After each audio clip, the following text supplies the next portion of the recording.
ಸೊಸೆ ಗೆಳತಿಯು ಸೊಸೆ ಒಡತಿಯು ಸೊಸೆ ಮನೆಯ ಬೆಳಗುವ ದೀಪ ಹೊಸ ಚಿಗುರನು ಹಸಿರಾಗಿಸೋ ಸೊಸೆ ತಾಯ ಎರಡನೇ ರೂಪ ಸೇರನೊದ್ದು ಮನೆಯ ಸೇರುವ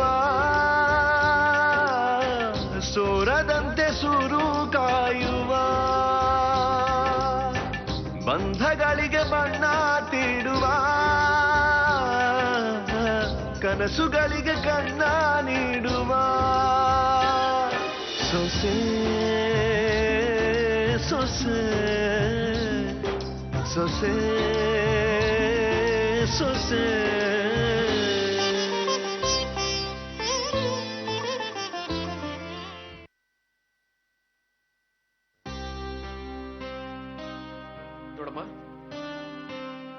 ದೊಡಮ್ಮ ಇವತ್ತು ನನಗೆ ಎಷ್ಟು ಖುಷಿ ಆಗ್ತಿದೆ ಗೊತ್ತಾ?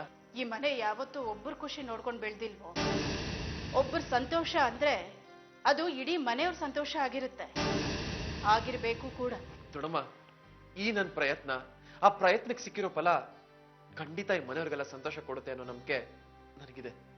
ಅಂದ್ರೆ ಇಷ್ಟು ದಿವಸದ ನಿನ್ನ ಪ್ರಯತ್ನ, ಅದ್ರ ಫಲ ಈ ಮನೆಗೆ ಬರೀ ದುಃಖ ಕೊಟ್ಟಿದೆ ಅನ್ನೋದನ್ನ ನೀನೇ ನೇರವಾಗಿ ಒಪ್ಕೊಂಡಂಗಾಯ್ತು. ದೊಡಮ್ಮ ಪ್ಲೀಸ್, ಆ ವಿಷಯ ಬಿಡಿ. ಅದು ಅರ್ಥ ಆಗೋ ದಿವಸ ಎಲ್ರಿಗೂ ಸರಿಯಾಗಿ ಅರ್ಥ ಆಗುತ್ತೆ. ದೊಡಮ್ಮ, ಇದನ್ನ ತಗೊಳ್ಳಿ. ಏನಿದು? ನನ್ ಮೊದಲನೇ ತಿಂಗಳ ಸಂಬಳ. ಓ, ಅದ್ಮೇಲೆ ಈ ಮನೆಯಲ್ಲಿ, ಈ ಮನೆ ಬಿಸ್ನೆಸ್ ಅಲ್ಲಿ ನಾನು ಇನ್ವಾಲ್ವ್ ಆಗೋದಿಲ್ಲ ಅನ್ನೋದನ್ನ ಸ್ಪಷ್ಟವಾಗಿ ಹೇಳ್ತಿದ್ಯಾ ಅನ್ನೋ? ದೊಡಮ್ಮ, ಎಲ್ಲ ಅದ್ರಲ್ಲೂ ತಪ್ಪು ಹುಡುಕ್ಬೇಡಿ. ತಪ್ಪುಗಳನ್ನ ನಾವು ಹುಡುಕ್ತಾ ಇಲ್ವೋ? ತಪ್ಪುಗಳನ್ನ ನೀ ಮಾಡ್ತಾ ಹೋಗ್ತಿದ್ಯಾ. ಪ್ಲೀಸ್ ದೊಡಮ್ಮ, ಇದನ್ನ ತಗೋತೀರಾ? ಇಲ್ಲ.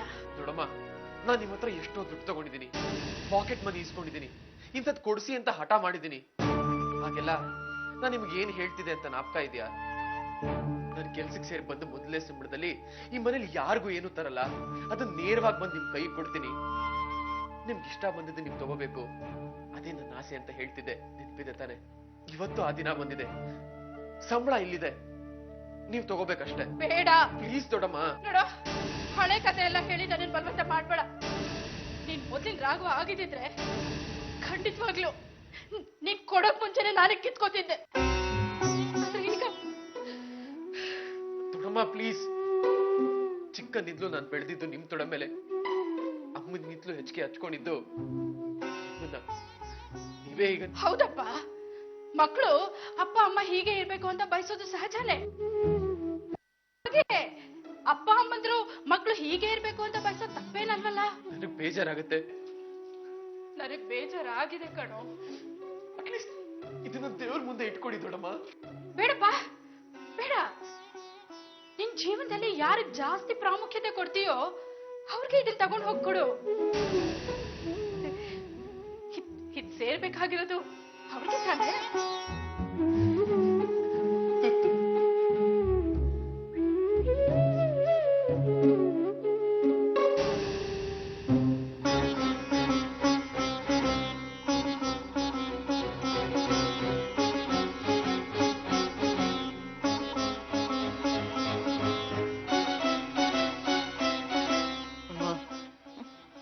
ಯಾಕೋ, ಏನಾಯ್ತು? ನಂಗೆ ಇವತ್ತು ಸಂಬಳ ಬಂತು. ಗುರುವಾಯೂರಪ್ಪ, ಕಂಗ್ರ್ಯಾಚುಲೇಷನ್ಸ್. ಮತ್ತೆ ಸಂತೋಷ ಪಡ್ಬೇಕು ತಾನೆ? ನೀನ್ ಯಾಕೆ ಹೀಗಿದ್ಯಾ? ಇದನ್ನ ತಗೊಂಡೋಗಿ ದೊಡ್ಡಮ್ಮನ ಕೈ ಕೊಟ್ಟೆ, ಅವ್ರು ತಗೊಂಡ್ಲಿಲ್ಲ. ನಿಮ್ಗೆ ಇಷ್ಟ ಬಂದವ್ರು ಕೊಟ್ಕೊ ಅಂತ ಹೇಳ್ಬಿಟ್ರು. ಅದಕ್ಕೆ ಸಂಬಳ ತಗೊಂಡು ನನ್ನ ಹತ್ರ ಬಂದ್ಬಿಟ್ಟ? ಆದ್ರೂ ಅಮ್ಮ, ದೊಡ್ಡಮ್ಮ ಹೇಳಿದ ತಪ್ಪು ತಾನೆ? ಅದ್ರಲ್ಲಿ ತಪ್ಪೇನಿದೆ? ಸರಿಯಾಗೇ ಹೇಳಿದ್ರು. ಮೊದಲನೇ ಸಂಬಳ ಕೊಡ್ಬೇಕಾಗಿರೋದು ನಿನ್ ಹೆಂಡತಿ ಕೈಯಲ್ಲಿ. ಸೌಭಾಗ್ಯ ಕಣ, ಬರುವ ಭಾಗ್ಯ ಎಲ್ಲ ಅವಳ ಮೂಲಕನೇ ಬರ್ಲಿ. ಆದ್ರೂ ದೊಡ್ಡಮ್ಮ ಬೇಜಾರಲ್ಲಿದ್ರು. ಇವತ್ತಿನ ಬೇಜಾರು, ನಾಳಿನ ಸಂತೋಷ. ಯಾಕೆ ಇಷ್ಟು ದಿನ ಮುಖ ಊದ್ಸ್ಕೊಂಡು ನಿನ್ನ ಹೆಂಡತಿ ಜೊತೆ ಕೋಪ ಮಾಡ್ಕೊಂಡಿರ್ಲಿಲ್ವಾ ನಾನು? ಅವಳಿಗೆ ಅನ್ಬಾರ್ದನ್ನೆಲ್ಲ ಅಂದಿಲ್ವಾ? ಆದ್ರೆ ಇವಾಗ ಅವಳೇ ಸರಿ ಅಂತ ಅಂತಿಲ್ವಾ? ಅಂದಮೇಲೆ ನಾನು ಬದಲಾಗಿಲ್ವಾ? ಅದೇ ಥರ ನಿಮ್ಮ ದೊಡ್ಡಮ್ಮನು ಬದಲಾಗ್ತಾಳೆ. ಅವಳನ್ನ ಬದಲಿಸುವ ಶಕ್ತಿ ನಿನ್ನ ಕೀರ್ತಿಯಲ್ಲಿದೆ. ಹೋಗಿ ಸಂಬಳ ಕೀರ್ತಿ ಕೊಡು.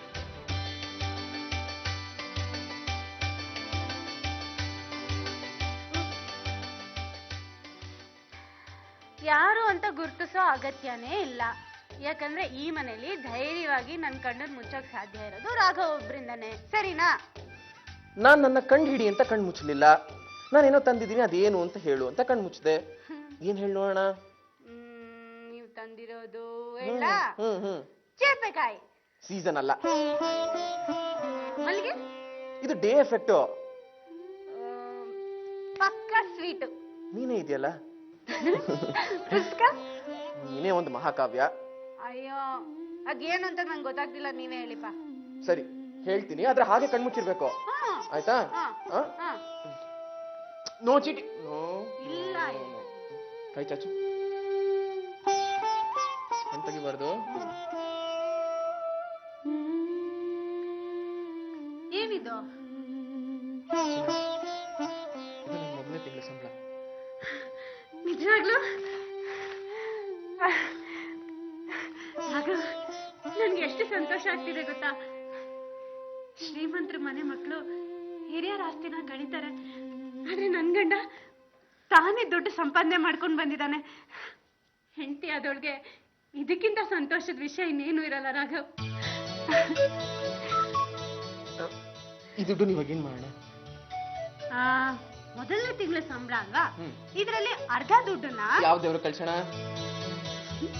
ನಮ್ಗೆ ಎಲ್ಲ ಕೊಟ್ಟು ಕಳ್ಸಿರೋ ದೇವ್ರಿಗೆ ನಾವೇನ್ ಕೊಡೋದಕ್ ಸಾಧ್ಯ? ಅದ್ರಲ್ಲೂ ದೇವ್ರಿಗೆ ಹಣ ಕೊಡೋದಂತೂ ಮಹಾಪಾಪ. ದೇವ್ರಿಗೆ ಸಲ್ಬೇಕಾಗಿರೋದು ಏನಿದ್ರು ಭಕ್ತಿ. ನನ್ನನ್ ಕೇಳೋದಾದ್ರೆ ಇದರಲ್ಲಿ ಅರ್ಧ ದುಡ್ಡನ್ನ ಅನಾಥಾಶ್ರಮಕ್ಕೆ ಕೊಡೋಣ. ನೀನ್ ಇಷ್ಟಂಗೆ ಆಗ್ಲಿ. Thank you. ಕಂಗ್ರಾಟ್ಸ್ ರಾಘವ್, ನಿಮ್ಮ ಯಶಸ್ಸು ಹೀಗೆ ಕಂಟಿನ್ಯೂ ಆಗ್ಲಿ ಅಂತ ಆಶಿಸ್ತೀನಿ.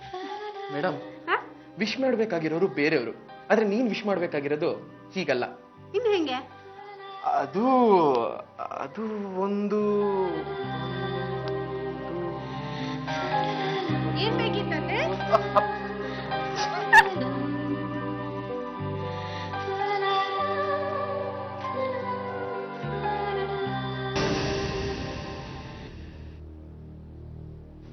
ಈ ನರಸಿಂಹ ನನ್ನ ತಲೆಗೆ ಹುಳ ಬಿಟ್ಟು ತಮಾಷೆ ನೋಡ್ತಿದ್ದಾನ. ಇಲ್ಲದನ್ನು ಹೇಳಿ ನನ್ನ ನೆಮ್ಮದಿ ಕೆಡಿಸ್ತಾ ಇದ್ದಾನ. ಕೀರ್ತಿನೇ ಅವನ ಮಗಳು ಅಂತ ಮನಸ್ಸು ಹೇಳ್ತಿರ್ಬೇಕಾದ್ರೆ ಅವಳು ಮನೆಗೆ ಒಳ್ಳೇದಾಗೋ ಮಾತಾಡಿದ್ಲು. ಹೊಸದ ಜೀವನನ ಸುಧಾರಿಸಿ ಅಂತಂದು. ಅದೇ ಗಾಯತ್ರಿ ಅವನ ಮಗಳು ಅನ್ನೋ ತೀರ್ಮಾನಕ್ಕೆ ಬರಬೇಕು ಅನ್ಕೊಂಡಾಗ ಅವಳು ಅಮ್ಮನ ಫೋಟೋ ತಂದು ಕುಟುಂಬದ ಫೋಟೋ ಪಕ್ಕದಲ್ಲಿ ಹಾಕಿದ್ಲು. ಹಾಗಾದ್ರೆ ಯಾರು ಅವನ ಮಗಳು? ನಿಲ್ಸು ನಿಲ್ಸು ನಿಲ್ಸು.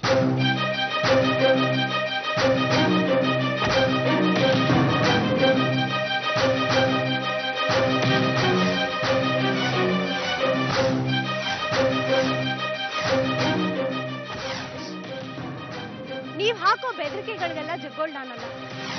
ಇಷ್ಟಕ್ಕೂ ನ್ಯಾಯ ಅನ್ನೋದು ನನ್ ಕಡೆಗಿರ್ಬೇಕಾದ್ರೆ ನಿಮಗೆ ಯಾಕ್ರಿ ನಾನು ಹೆದರ್ಬೇಕು? ನ್ಯಾಯ ನಿನ್ನ ಕಡೆ ಇದೆ, ಇದೆ ಅನ್ನೋ ಸತ್ಯ ಯಾರಿಗೂ ಗೊತ್ತಿದೆ. ಅದಕ್ಕೆ ಆ ಸತ್ಯ ಈಗ ನನ್ನ ಮಗಳ ಪಾಲಾಗಿದೆ. ಸುಮ್ನೆ ಸೀತಾರಾಮಯ್ಯನ ಮನೆಗೆ ಒಂದು ಅದೃಷ್ಟದ ಎಂಟ್ರಿ ಸಿಕ್ತು ಅಂತ. ರೀ ಸ್ವಾಮಿ, ಅದೃಷ್ಟದ ಎಂಟ್ರಿ ಸಿಕ್ಕಿರೋದು ನಿಮ್ ಮಗಳಿಗೆ, ಅದು ನನ್ನಿಂದ. ನನ್ನ ಹೆಸರು ಇಟ್ಕೊಂಡು ನನ್ನ ಮುಖವಾಡ ಹಾಕೊಂಡು ಬದುಕ್ತಿರೋ ಹೆಣ್ಣವಳು. ಅಸ್ಲಿಗೆ ಆಯಸ್ ಹೇಳಕ್ಕಾಗಲ್ಲ, ಇನ್ ನಕಲಿ ಎಷ್ಟು ದಿನ ಅಂತ ಇರುತ್ತೆ?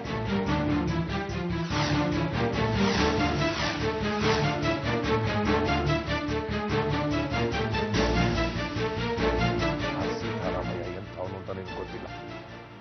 ಇವತ್ತು ನನಗೊಂದು ಕೈ ಇಲ್ಲ ಅಂದ್ರೆ ಅದಕ್ಕೆ ಕಾರಣ ಸೀತಾರಾಮಯ್ಯ. ನನ್ನ ಸಂಸಾರ ಹಾಳಾಗಿದೆ ಅಂದ್ರೆ ಅದಕ್ಕೆ ಕಾರಣ ಅವನ ದ್ವೇಷ. ಅವನ ವಿರುದ್ಧ ಹೋರಾಡ್ತಾನೆ, ನೀನ್ ನನ್ನ ಕೈ ಜೋಡಿಸ್ತಾನೆ. ಆ ಮನೆಯಲ್ಲಿ ನೀನೊಂದು ಒಳ್ಳೆ ಬದುಕು ಕಟ್ಕೊಡೋ ಹಾಗೆ ನನ್ನ ಮಗಳು ಬೇಕು. ಸಂಬಂಧಗಳನ್ನ ಕತ್ತರಿಸೋ ಕತ್ತಿ ಒಂದ್ ಒಳ್ಳೆ ಕುಟುಂಬನ ಕಟ್ಟೋದಕ್ ಸಾಧ್ಯನಾ? ನೋಡಿ, ಸಾಧ್ಯವಾದ್ರೆ ನಿಮ್ ಮಗಳಿಗೆ ಬುದ್ಧಿ ಹೇಳಿ. ಅವಳ ಜೀವನ ಚೆನ್ನಾಗಿರ್ಬೇಕು ಅಂದ್ರೆ ಆ ಮನೆಗೆ ಕೆಟ್ಟದನ್ನ ಬಯಸೋದ್ ಬಿಡಕ್ ಹೇಳಿ. ಒಗ್ಗಟ್ಟಲ್ಲಿ ಒಂದಾದ್ರೆ ನಾನೇ ಅವಳಿಗೊಂದು ಜೀವನ ಕಟ್ಕೊಡ್ತೀನಿ. ಇಲ್ಲ ಅಂದ್ರೆ ಏನು ನನ್ನನ್ನು ಹೆದರ್ಸ್ತಾ ಇದೆಯಾ? ಸತ್ಯದ ಮುಂದೆ ಪ್ರತಿಯೊಬ್ನು ತಲೆ ಬಾಗ್ಲೇಬೇಕು. ಸೀತಾರಾಮಯ್ಯ ಅಂತವ್ರ ಬಗ್ಗೆ ಬಾಯಿಗೆ ಬಂದ ಹಾಗೆ ಮಾತಾಡ್ತಿದ್ದೀರಿ ಅಂದ್ರೆ ಬಹುಶಃ ನಿಮ್ಗೆ ಒಳ್ಳೆತನ ಅಂದ್ರೆ ಏನು ಅಂತಾನೆ ಗೊತ್ತಿಲ್ಲ ಅನ್ಸುತ್ತೆ. ಒಂದ್ ವೇಳೆ ಅವರೇ ನಿಮ್ಗೆ ಶಿಕ್ಷೆ ಕೊಟ್ಟಿರೋದೇ ನಿಜ ಆದ್ರೆ ಅದು ಅವರು ನಿಮ್ ತಪ್ಪನ್ನ ನೀವ್ ತಿದ್ಕೊಳ್ಳಿ ಅಂತ ಕಲ್ಸಿರೋ ಪಾಠ ಅನ್ಕೊಳ್ಳಿ. ಹಾಗಿದ್ಮೇಲೆ ಇನ್ನು ಜಾಸ್ತಿ ದಿವಸ ನೀನು ಆ ಮನೇಲಿ ಇರಲ್ಲ. ಹೊರಗಾಕೋ ವ್ಯವಸ್ಥೆನ ನಾನು ಹೊರಗೆ ಹೋಗಕ್ ಬಂದಿರೋಳಲ್ಲ, ಆ ಮನೆ ಒಗ್ಗಟ್ಟನ್ನ ಇನ್ನಷ್ಟು ಗಟ್ಟಿ ಮಾಡಕ್ ಬಂದಿರೋಳು. ಹಾಗಿದ್ದಾಗ್ಲೂ ಆ ಮನೆ ನಿನ್ನ ಆಚೆಗೆ ಹಾಕಿತ್ತು, ಮರ್ತು ಬಿಟ್ಟಿಯಾ? ನಡಿ ನಡಿ. ತನ್ನ ಗಂಡನ್ಗೆ ಬೇರೆಯವ್ರ ಜೊತೆ ಸಂಬಂಧ ಇದೆ ಅಂತ ಸುಳ್ಳು ಹೇಳೋ ಹೆಣ್ಣು ನಿಮ್ ಮಗಳು. ಅಂತ ಮಗಳನ್ನ ಬೆಳೆಸಿದೀರಿ ಅಂದ್ರೆ ನೀವು ಅಪ್ಪ ಅನ್ನೋ ಸ್ಥಾನಕ್ಕೆ ಅನರ್ಹ. ಆ ಮನೆಯಲ್ಲಿ ನಿಮ್ ಮಗಳ ಆಟ ಏನು ನಡೆಯೋದಕ್ಕೆ ನಾನು ಬಿಡೋದಿಲ್ಲ. ಸ್ವಲ್ಪ ಹುಷಾರಾಗಿರಿ, ಅಪಾಯ ಅನ್ನೋದು ನಿಮ್ಮನ್ನೇ ಹುಡ್ಕೊಂಡು ಬರ್ತಾ ಇದ್ದಾರೆ. ಮಾಡಿದ್ರೆ ಏನು ಮಾಡ್ಕೊಳ್ಳೋದಕ್ಕಾಗೋದಿಲ್ಲ. ಮಾಡೋ ಧೈರ್ಯ ಇದ್ದಿದ್ರೆ ಮಗಳನ್ನ ಮುಂದೆ ಬಿಟ್ಟು ಮರೆಯಲ್ಲಿ ನಿಂತ್ಕೊಂಡು ನೋಡ್ತಿರ್ಲಿಲ್ಲ. ನಾನೀಗ ಆ ಮನೆ ಸೊಸೆ. ಸೊಸೆ ತಾಕತ್ ಏನು ಅಂತ ಬಹುಶಃ ನಿಮಗ್ ಗೊತ್ತಿಲ್ಲ ಅಂತ. ಕೆಟ್ಟ ಗುಣ ಹೊತ್ಕೊಂಡ್ ಬಂದಿರೋ ನಿಮ್ ಮಗಳನ್ನ ನಾನ್ ಬದಲಾಯಿಸ್ತೀನಿ. ಬದಲಾದ್ರೆ ಸರಿ, ಇಲ್ಲೇ ಹೋದ್ರೆ ಬಲವಂತದಿಂದನಾದ್ರೂ ಸರಿ ಬದಲಾಯಿಸೇ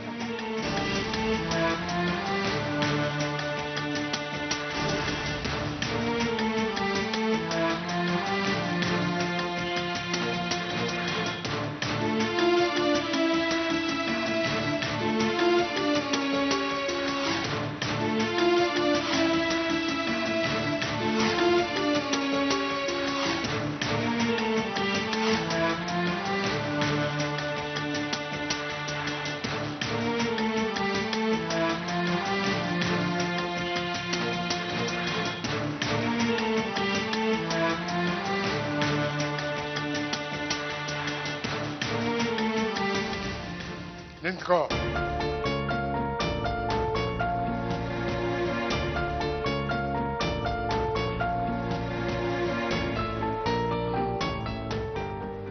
ಪ್ರಯಾಣ ಯಾವ ಕಡೆಯಿಂದ ಬರ್ತಿದೆ? ಎಲ್ಲಿಗೆ ಹೋಗಿದ್ದೆ? ಹೊರಗೆ ಹೋಗಿದ್ದೆ. ಅದು ನೀನು ಆಚೆ ಕಡೆಯಿಂದ ಒಳಗೆ ಬಂದಾಗಲೇ ಗೊತ್ತಾಯ್ತು. ನಾನು ಕೇಳಿದ್ದು ಎಲ್ಲೆಲ್ಲಿಗೆ ಹೋಗಿದ್ದೆ. ಕೇಳೋರ್ಗೆ ಯಾರೂ ಇಲ್ಲ ಅಂತ ಓಡಾಡೋದು, ಕೇಳೋರು ಸಿಕ್ಕಿದ ತಕ್ಷಣ ಸುಮ್ಮನೆ ಆಗೋದು ಎರಡೂ ಸರಿಗಿದೆ. ಹೇಳ್ಬಾರ್ದು. ನಿಜಕ್ಕೂ ನೀವು ಕೇಳ್ತಿರೋದು ನನಗೆ ತುಂಬಾನೇ ಸಂತೋಷ ಆಗ್ತಿದೆ.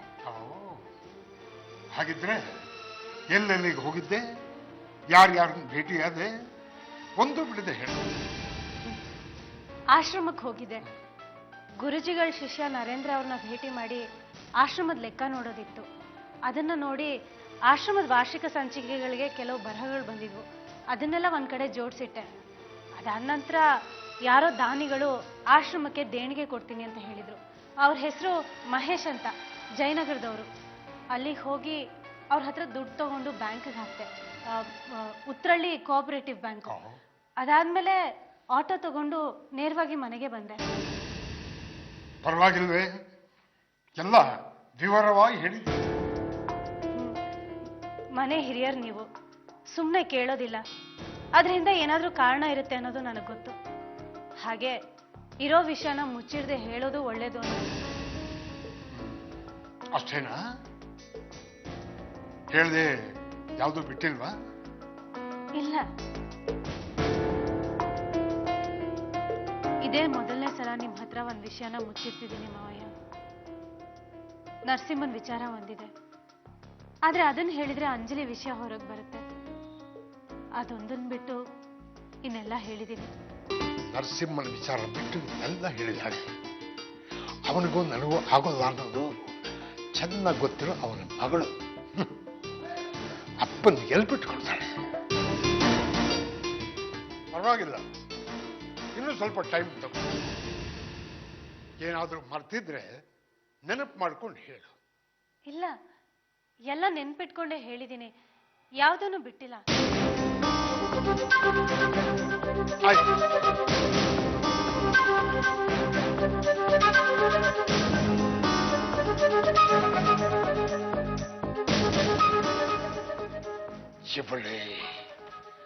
ಇವಳೇ ನರಸಿಂಹನ ಮಗಳು. ಅವನು ನನ್ನ ದ್ವೇಷ. ಅವನು ನನಗೆ ಗೊತ್ತು ಅನ್ನೋದ್ರಿಂದಾನೆ ಅವನನ್ನ ಭೇಟಿಯಾಗಿದ್ದು ಬಿಟ್ಟು ಮಿಕ್ಕೆಲ್ಲ ಹೇಳಿದ್ದು. ನೋ ನರಸಿಂಹ, ನಿನ್ನ ಮಗಳನ್ನ ಕಂಡು ಹಿಡಿದುಬಿಟ್ಟು ಇನ್ನು ಇವಳು ಈ ಮನೆಯಲ್ಲಿ ಇರಬಾರದು. ಒಗ್ಗಟ್ಟಿನ ತೋಟದಲ್ಲಿ ಬೇಡದ ಕಳೆ ಬೆಳೆಯಬಾರದು, ಬೆಳೆಯೋಕೆ ಬಿಡಬಾರದು. ಕಿತ್ತು ಬಿಸಾಕ್ತೀವಿ.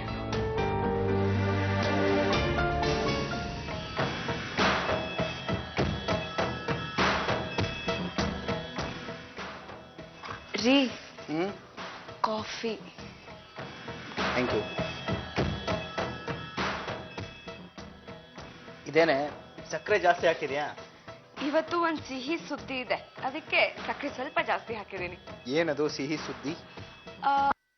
ರೀ, ಟ್ರೈನ್ ಅಲ್ಲಿ ಇನ್ನೊಂದ್ ಕಪ್ ಇದೆ, ನೀವ್ ಗಮನಿಸ್ಲೇ ಇಲ್ಲ. ಕಾಫಿ ಕುಡಿದು ಹಾಲು ಕುಡಿತೀಯಾ? ಕುಡಿ. ಇಲ್ಲ ರೀ, ಇದು ದೊಡ್ಡೋರ್ ಕುಡಿಯೋ ಕಪ್ ಅಲ್ಲ, ಪುಟ್ಟ ಮಕ್ಳು ಕುಡಿಯೋ ಕಪ್ಪು. ನಮ್ಮ ಮನೇಲೆಲ್ಲೇ ಪುಟ್ಟ ಮಗು. ಅದೇ ರೀ, ನಮ್ ಮನೆಗೆ ಒಬ್ರು ಸ್ಪೆಷಲ್ ಎಂಟ್ರಿ ಕೊಡ್ತಾ ಇದ್ದಾರೆ, ಅಂದ್ರೆ ಒಂದು ಪುಟ್ಟ ಪಾಪ. ಬರ್ಲಿ ಬಿಡು. ರೀ,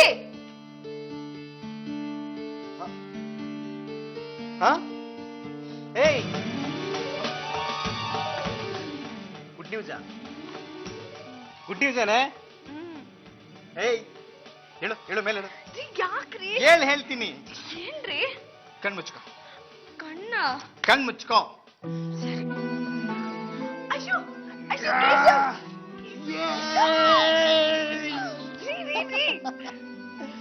ಈ ಟೈಮಲ್ಲಿ ನೀವ್ ಹಿಂಗೆಲ್ಲ ಮಾಡ್ಬಾರ್ದು ರೀ. ಖುಷಿ ಕಣೆ, ಹಬ್ಬ ಆಗ್ತಿದ್ದೀನಿ. ಈ ವಿಷಯ ನಮ್ಮ ಮನೆಯವ್ರಿಗೆಲ್ಲ ಹೇಳಿದ್ಯಾ? ನಿಮ್ಗಿಂತ ಮುಂಚೆ ಅವ್ರಿಗೆಲ್ಲ ನಾನು ಹೇಗೆ ಹೇಳಿ? ಸರಿ, ನಾನು ಹೇಳ್ತೀನಿ. ಅಲ್ಲ ರೀ, ಬನ್ನಿ ಬನ್ನಿ ಬನ್ನಿ, ಎಲ್ರು ಬನ್ನಿ. ಅಪ್ಪ ಅಮ್ಮ ತಾತ ಕೇಶವ್! ಚಿಕ್ಕಪ್ಪ ಚಿಕ್ಕಪ್ಪ. ಕೇಶವ್, ಸುಮ್ನಿರಿ ಕೇಶವ್. ಆಯ್ತು, ಸುಮ್ನಿರು. ಖುಷಿನ ಹಂಚ್ಕೊಳ್ಬೇಡ. ಎಲ್ರು ಬನ್ನಿ, ಬೇಗ ಬನ್ನಿ, ಬೇಗ ಬೇಗ ಬೇಗ. ಯಾಕೋ? ಏಯ್ ಮಾರುತಿ, ಅಮ್ಮ ಅಮ್ಮ, ಚಿಕ್ಕಪ್ಪ, ಎಲ್ರಿಗೂ ಒಂದು ಗುಡ್ ನ್ಯೂಸ್. ಏನು ಇಷ್ಟೊಂದು ಖುಷಿಯಾಗಿದ್ಯಾ? ಅಮ್ಮ ಅಪ್ಪ, ಒಬ್ಬ ಗಂಡಸು ಯಾವಾಗ ಇಷ್ಟೊಂದು ಖುಷಿಯಾಗಿರ್ತಾನೆ ಹೇಳಿ? ಅದು ಹುಟ್ಟುಹಬ್ಬದ ದಿವಸ. ಆದ್ರೆ ಇವತ್ತು ನಿಮ್ ಬರ್ತಡೇ ಅಲ್ವಲ್ಲ ಕೇಶವಣ್ಣ? ಮದುವೆ ಆಗೋ ದಿನ. ಆದ್ರೆ ನಿನ್ ಮದುವೆ ಆಗಿದೆಯಲ್ಲೋ? ಹೇಳಿ ಹೇಳಿ, ಇನ್ನೊಂದು ಚಾನ್ಸ್ ತಗೊಳ್ಳಿ. ಆದ್ರೆ ಯಾವುದೇ ಕಾರಣಕ್ಕೂ ಗಾಯತ್ರಿ ಈ ಪ್ರಶ್ನೆಗೆ ಉತ್ತರ ಹೇಳೋಂಗಿಲ್ಲ. ಹೇಳಿ. ಗಾಯತ್ರಿ, ಹಾಗಾದ್ರೆ ಏನು ಅಂತ ನೀವ್ ನನಗ್ ಹೇಳು, ನಾನು ಉತ್ತರ ಕೊಡ್ತೀನಿ. ನನಗೇನೋ ಒಬ್ಬ ಗಂಡು ತಾನು ಗಂಡ ಅನಿಸ್ಕೊಳ್ಳೋಕ್ಕಿಂತ ಹೆಚ್ಚಾಗಿ ಅಪ್ಪ ಆಗ್ತೀನಿ ಅಂತ ಗೊತ್ತಾದಾಗ ಖುಷಿ ಆಗ್ತಾನೆ. ಅಪ್ಪ, ನೀನು ಚಿಕ್ಕಪ್ಪ ತಾತ ಆಗ್ತೀರಂತ ಖುಷಿ ಆಗ್ತಿಲ್ವಾ ನಿಮ್ಗೆ?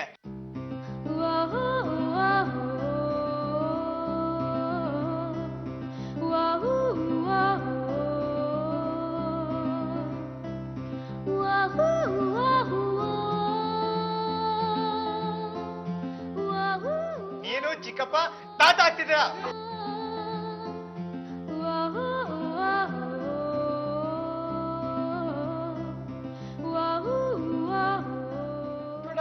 ಮಾವ ತಾತ ಆಗ್ತಿದ್ದೀರಾ? ಅಮ್ಮ ಚಿಕ್ಕಪ್ಪ ತಾತ, ನೀವು ಅಜ್ಜಿ ಆಗ್ತಿದ್ದೀರಾ?